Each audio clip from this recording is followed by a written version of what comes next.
How are we doing, people? Are we all right on this bank holiday weekend? It is Friday, admittedly, but my bank holiday long weekend started on Tuesday and it will finish next week. So, yeah, daytime drinking. Okay, sorry I haven't been around for about a week. Man flu. Didn't know if I was going to make it. And I also ran out of IPAs and I just couldn't face going to the shop. Anyway, a couple of days ago, I was on the way back from town and I thought, do you know what? I'm going to visit that brewery in Westbury. Wasn't that Smokes? Which is 10 minutes down the road. And I thought I want to go and see their tap room, see their bar, store, etc. So I rang them up just to make sure they'll be there. And don't what me.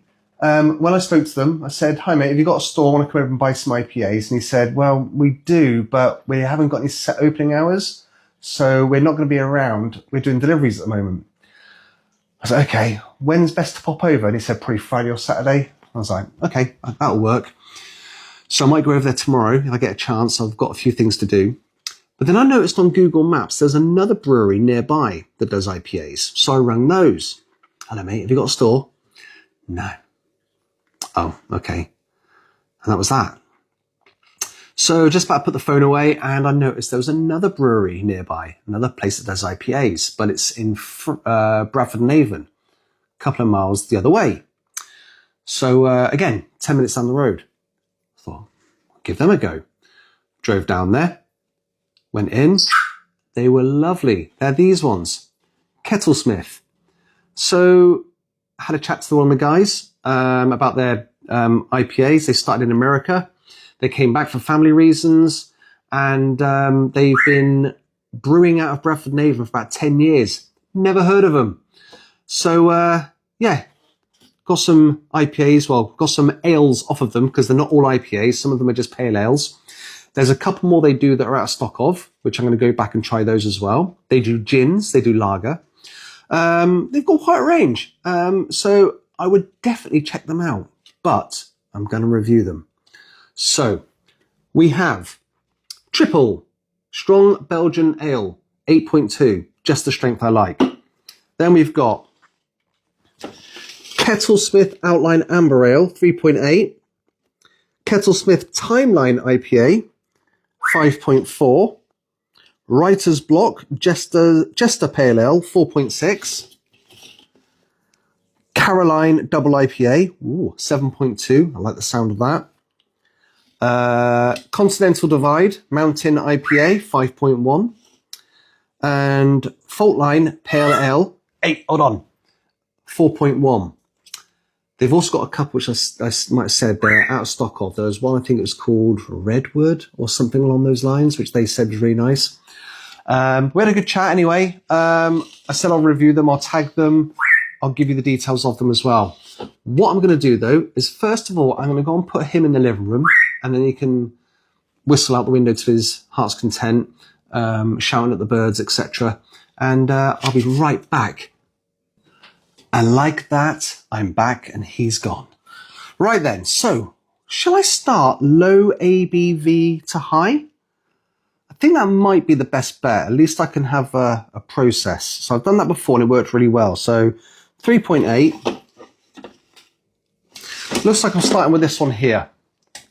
I want to try and get that one in there. Keep the fridge tidy. I'll put these in the fridge. Literally 2 seconds. Okay, how come they don't fit now? They do, they'll do. Excellent.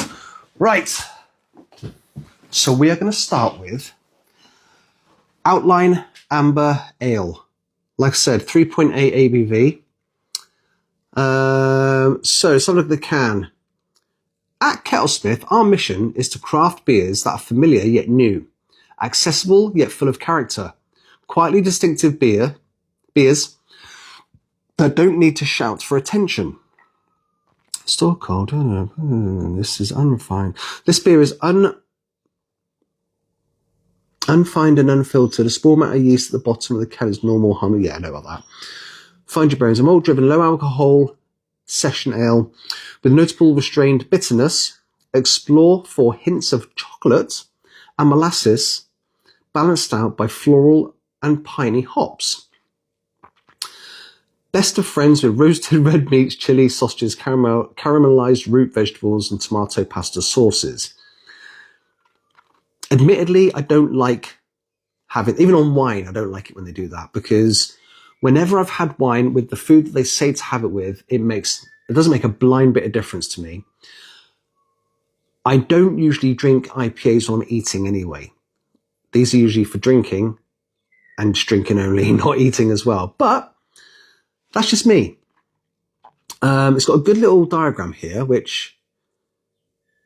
Oh, so there is a spicy option as well of some of them. So let's give you a little shot of that. See that? Pretty different. Haven't seen that before in a can. Drink responsibly, and they've got their website on there as well, which is awesome. Okay, so can is subtle. Very subtle. And the guy did say to me when I told him I'd do reviews, he said, be honest. And I said, don't worry, I will. So, first things first.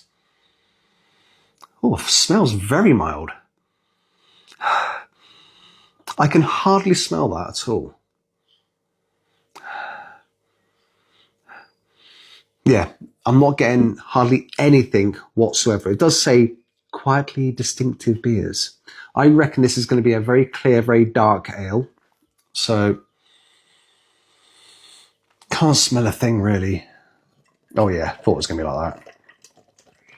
Now, admittedly, I do like hazy. That's my preferred ale. Usually an IPA. Ales like this, I'm a bit touch and go on. Some of them I like, some of them I absolutely hate. Normally when like this, I go, I bet it's going to taste watery. I bet it's going to be just a bit, meh. The sort of thing you expect an old man to be drinking in a country pub, you know, with his dog sat next to him near the fire, drinking one of these, chatting to one of his mates. I just haven't got a dog. Got a cat, parrot, snakes, tarantulas. Anyway, so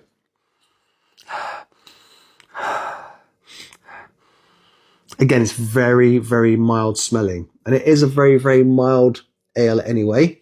So yeah, the looks, as you can see, does it look the same on there?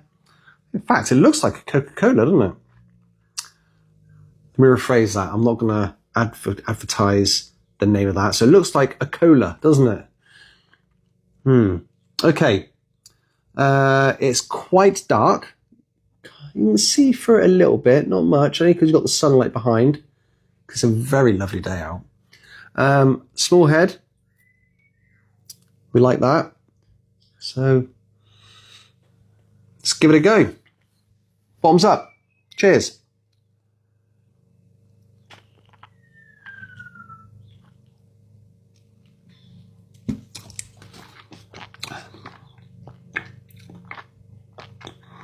Okay, now what I do is I take the first drink, I give it a couple of seconds, I go for a second burst. The reason being, the aftertaste hoppiness, it sort of lingers for a bit, and then sometimes they dissipate after a while. Some of them stay while you're drinking the whole lot. And I like to just check it for the second and third sort of drink, sips, swigs, whatever you want to call it, and see what it does. Initial thoughts, I'm getting that hoppiness, the bitterness, the maltiness, you know. Yeah, and it does say it's quite a malty, hoppy, not so bitter, which is right. Yeah, I'd say it's quite malty, which I'm not a massive fan of malty drinks, but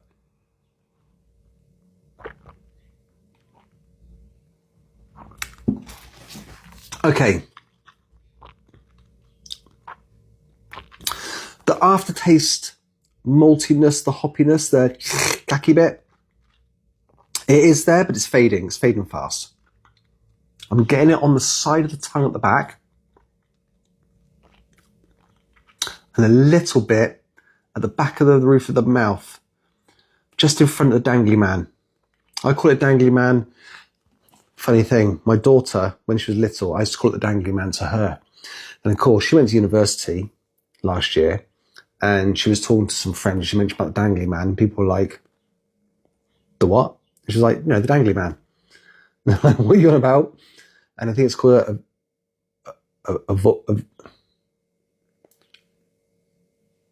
ovula? Is it ovula? Or something like that.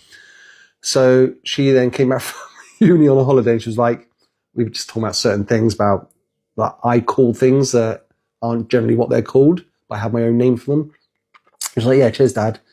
Made me look right here, calling it a dangly man. But yeah, anyway, I digress.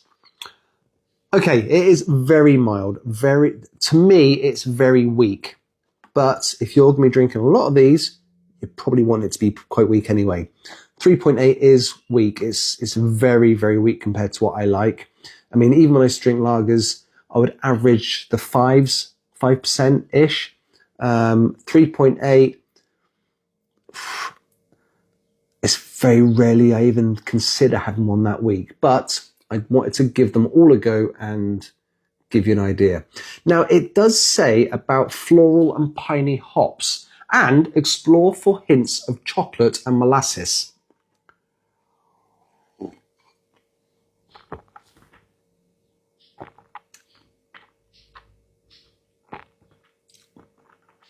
I must admit, I'm not getting any chocolate or molasses.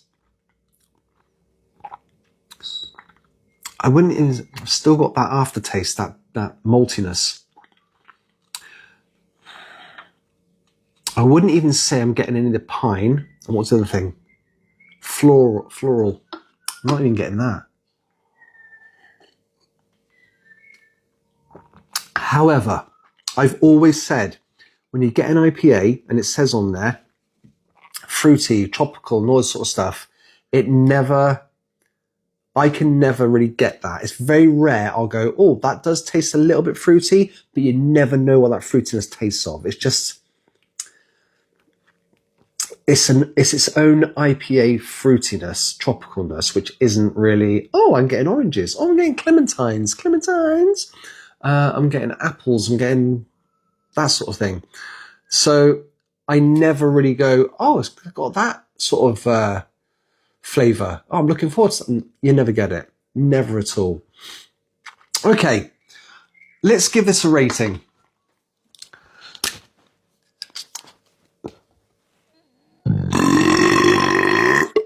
That's what I'm waiting for. Okay, so, by the way, can I get a like and a follow? Thank you very much. Also, I've started transferring all my videos to an Instagram page dedicated only to my IPA reviews.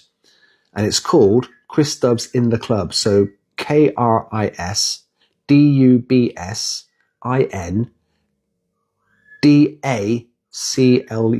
So in Da Club. Okay. If you could follow me on Instagram, that'd be fantastic. Yeah, great.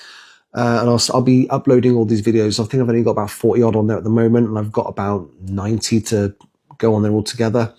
So it's going to take about a week because I'm quite busy as well. But yeah, if you can like and follow that page, that'd be great. Or like and follow the video on there and follow the page. You know what I mean? You know what I'm saying? Anyway, read the can, done that. Smell, looks, yep. Taste, yep. Rating. So if you don't know, if you haven't been here before, my ratings are 1 to 5 for the smell, which doesn't make any difference to the taste really, but 1 to 5 for the taste. 1 to 5 for the aftertaste, hoppiness, maltiness, bitterness, because sometimes that can ruin a drink. And then, just as a bonus, so that'd be out of 15, but then I can give them a bonus 1, 2, or 3 points for the can design. Boring can, 1. Yeah, that's a pretty good can. 2. I like that can. 3. Shit can, no points. Now, that's just bonus points, okay? So the scoring should be out of 15, but as the bonus points can give you up to 18, all right? So with the smell, it is so mild, I could hardly smell this at all. Now, if it's something that's really, really mild, I don't agree with giving it 1 point because it's like, it doesn't smell of anything. It shouldn't get 1 point because that isn't anything to do with the taste or anything. So what I do is I give it a 3. Okay, so hardly any smell at all, but a little bit of smell, a 3. If it smells horrible, it'll start going down. If it smells really good, it starts going up. Okay, so baseline is 3. So 3 for the smell, out of 5. The taste, I've got to say, I'm not a massive fan of just amber ales on their own like this sort of style.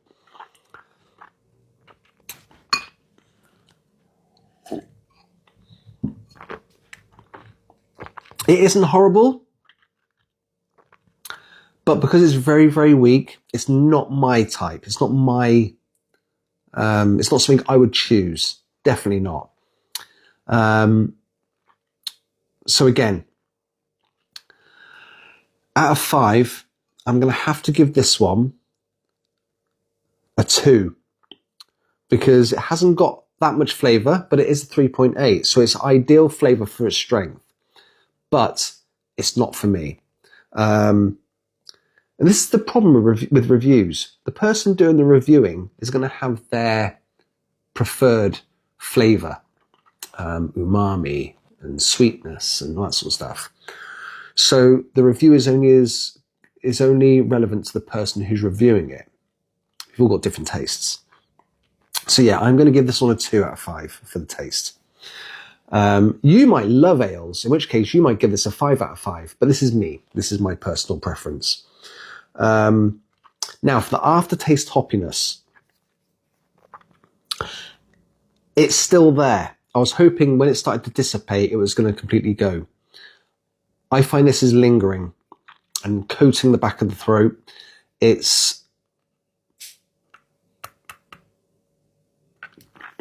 wouldn't say it ruins it because there's not a lot of taste for me personally for it to ruin. I do find it's a little bit distracting. It distracts from the drink. So if I was out drinking this, having that in the back of the throat, back of the mouth, yeah, I wouldn't want that. So I'm going to give this a 2 as well because I've had worse. So far, not too good, mate. So out of possible 15, so far it's got 7, which isn't great. But I've gone for other breweries as well before where I try one of each of theirs and you get some that I really don't like, but then you get some I really do like. So yeah, for the can, it's okay for what it is, for what it does. If you know, it's not a shit can. It's not exciting. So I'm going to give this one a 1 out of 3 because admittedly, there's not much more they could do with it. In my mind, it suits it for what it is. Yeah, I'm going to give it a 1. Really sorry, Kettlesmith. So you're going to get an 8 out of 15. Out of 18, which isn't brilliant. But that is the scoring process. And I've already said I prefer the stronger ones anyway. So when we start getting up to the 6, 7, 8 percent volume, that's where I start to enjoy them. So, right, links. Now, the link for their website is kettlesmithbrewing.com. They also have social media presence on Instagram, which is at kettlesmithbeer, and they are in Bradford and Avon. Now, my sat nav didn't take me to the brewery. It took me to the turning before them. So if you know Bradford and Avon, or if you're travelling down there, you take off this little roundabout into this little industrial estate. You've got Sainsbury's on the right. You've got a couple of left turn-ins. You want to go for I think it's the 3rd left turn-in. sure it's the third left turn, second or third. And then you'll find them down there. Now, I'll give you a close-up of the links and the tinny there. Okay, I'll leave it there for a bit so you can pause it anyway, can't you? So what the hell? Thankfully, there's no QR codes on there. Don't like QR codes, but again, personal preference. So yeah, I wouldn't say I'm disappointed with this because I didn't have high hopes being such a weak ale anyway. And yeah, I'm not really that disappointed. So I'm more looking forward to the other ones. I want to get this one out the way. That's why I started with the low ABV first. Great. Okay. I'm going to finish this. I might do another one in a bit. We'll see how it goes. What's the time now? 20 to 4. Okay. We'll see. Not doing anything tonight, am I? No. See how it goes. I'll finish this and I might back on in a bit to do another review. So in the meantime, take it steady. Peace.